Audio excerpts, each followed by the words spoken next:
Karibu katika channel ya Shaban Tech Swahili. Siku ya leo nitaenda kukuonyesha baadhi ya tips za kwenye kompyuta. Sawa? Hizo tips ni zinaweza kusaidia katika matumizi yako ya kila siku ya kompyuta kwa namna moja ama nyingine. Lakini pia zinaweza zikakusaidia wewe kutumia vizuri kompyuta yako kiurahisi zaidi. Sasa tips ya kwanza ambayo naenda kukuonyesha ni namna gani ya kuteki screenshot kwenye kompyuta. Namna gani ya kuteki screenshot. Kama unavyoteki screenshot kwenye simu, basi na kwenye PC tunaweza tukateki screenshot. Sasa cha kufanya, nenda sehemu ya kusearch, andika snipping tool. Kitu kama hivyo. Itatokea hapa. Sawa? Then uta click. Sasa ukisha click, itakuletea option, itakuletea hapa kama kuna new, kuna mods, kuna delay, itakuletea message kama hii hapa. Sasa cha kufanya wewe utaenda sehemu ya new, uta click new. Ukisha click new, itakuletea kama mwanga fulani mweupe hivi kwa juu. Sasa hapo ndio inakuruhusu wewe kutake nini? Screenshot. Sasa utatake vipi screenshot? Una move ile kasa yako kwanza huko ambapo unataka utake screenshot. Unaona ukimove tu inakuja alama kama ya plus. Sasa wewe cha kufanya, kama unatumia mouse, kuna ile button ambayo unatumia kuselect. Achana ile ambayo unatumia ukiright click kwamba itatokea option, hapana. Tumia ile button ambayo unatumia kuselect.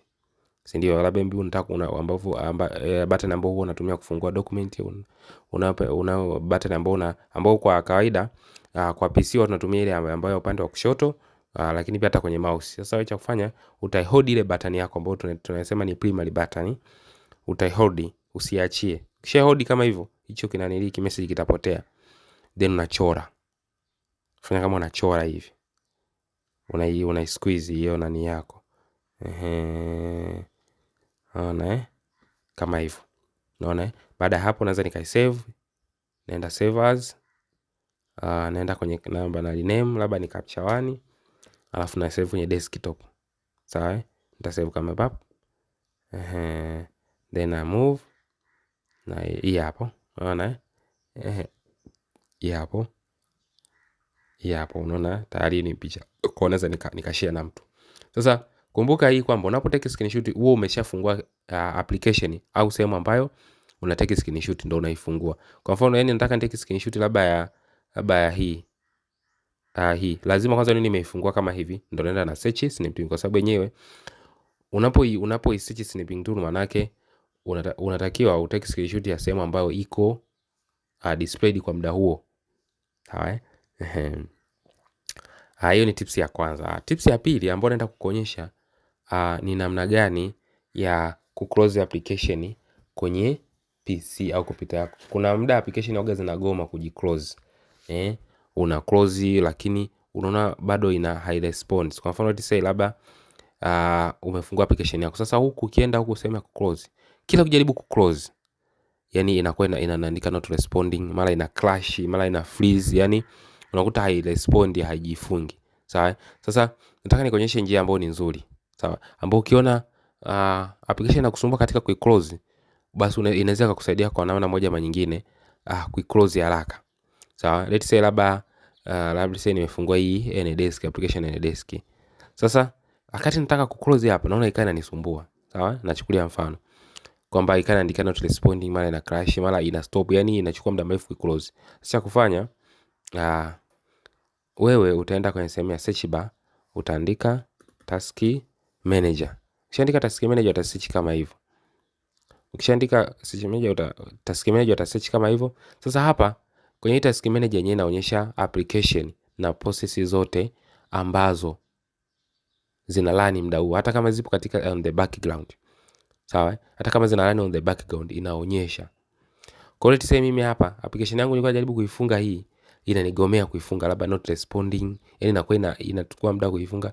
Sasa wewe cha kufanya unaenda kwenye task manager. Hapo kwenye task manager inaonyesha process zote ambazo zina run muda huo. Hata zile ambazo zina run on the background pia zenyewe zinafanya kuonekana. Let's say hapa Smart Drive yenyewe ina run on the background. Kwa hiyo hapa naiona. Sawa? Kwa naweza nikaifunga. Cha kufanya una right click, alafu unaenda sehemu imeandikwa end task. Unaona kama hivyo itakuwa imeacha kufanya kazi.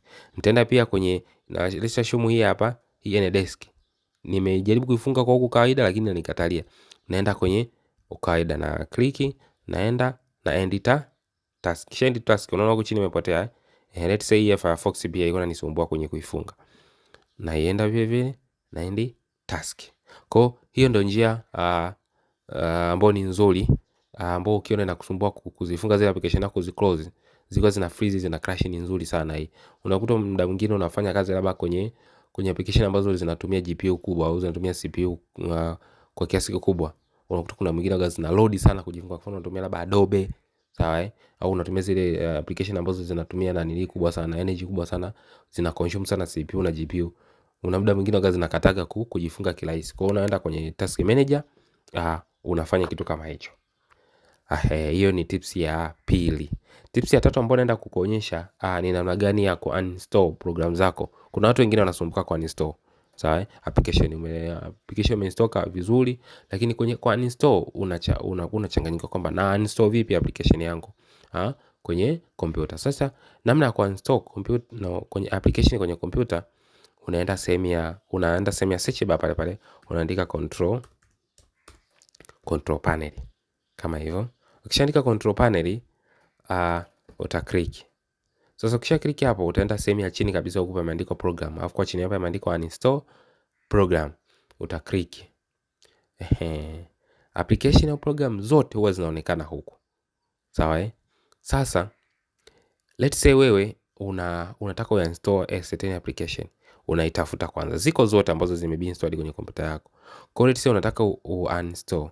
Let's say labda nikasema mimi labda chukulia mfano labda nataka ni uninstall hii application labda ya Visa, si ndio? Labda nimesema hii hapa nataka ni install. Kwa hiyo una click hapo, afu una right click, itakuleta sehemu ya uninstall. Utabonyeza sehemu ya uninstall, then itakuruhusu utakisha click mfano kama hivyo. Unaona, ukisha click uta wait kama hivyo. Itakuwa ina uninstall. Sawa itakuwa ina uninstall yenyewe. Kwa hiyo utaisubiria kama hivyo, italeta tu message baadaye hapo. Sasa ukitaka kuamini kama ina uninstall, ukisema uninstall application nyingine, let's say nataka labda ni uninstall labda hii TeamViewer, nataka ni install, itakwambia please wait until the program is finished uninstalling or being changed. Maana yake tayari kuna application ambayo inabii uninstalled, ambayo ni nini? Ni Visa. Sawa kwa hiyo utaisubiria. Kuna muda mwingine waga unaona inakwambia please wait until the program is finished uninstalling. Kwa hiyo utakuta ina install, kwa utaisubiria, baada hapo ita remove automatically. Kuna zingine tu kisha click zinakuletea message pale pale, zinaanza kuonyesha pale progress ya ku uninstall. So that is how you can uninstall a certain program on the computer. Kwa hapo umenielewa sana. Hizo ni baadhi ya tips ambazo nimeona niweze kushare na wewe leo, ambazo zinaweza kusaidia katika matumizi yako kwa kompyuta. Inawezekana ulikuwa unazijua au hujui pia, au pia kuna knowledge ambayo umeongeza. Kwa kama kuna kitu hujaelewa, comment hapo, subscribe my channel, pia usisahau kushare na kulike. Once again, tutakutana kwenye video zinazokuja. Asante.